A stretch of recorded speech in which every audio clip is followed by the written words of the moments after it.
Meet Sarah. Sarah is a recent college graduate who is looking for a way to earn extra income.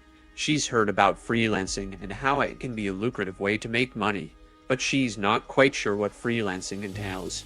In this short story, we will follow Sarah's journey as she discovers the world of freelancing and learns how to get started. Chapter 1. Sarah started her freelancing journey by doing some research. She discovered that freelancing is a way of working independently and being self-employed.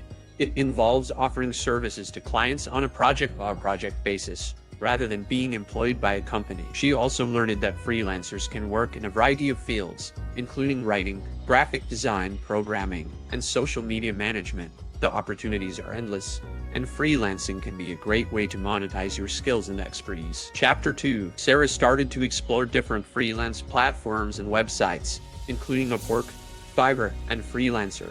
She signed up for a few of these platforms and started browsing through job postings. At first, Sarah found it challenging to land her first gig. She was competing with other freelancers who had more experience and higher ratings, but she didn't give up. She continued to apply for jobs and improve her profile by showcasing her skills and experience. Finally, Sarah landed her first freelance gig. She was tasked with writing a few blog posts for a small business. She was nervous at first, but she quickly got the hang of it.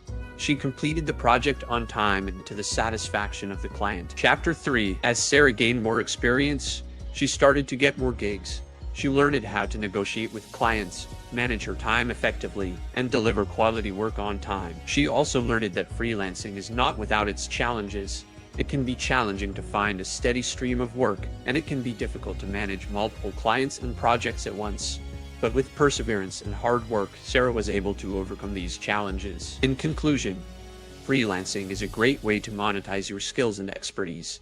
It can provide you with the flexibility and independence you need to create your own schedule and work on projects that interest you. But it's important to remember that freelancing is not a get-rich-quick scheme. It takes hard work, dedication, and persistence to succeed as a freelancer. We hope this complete freelancing guide for beginners has been helpful. Thank you for watching.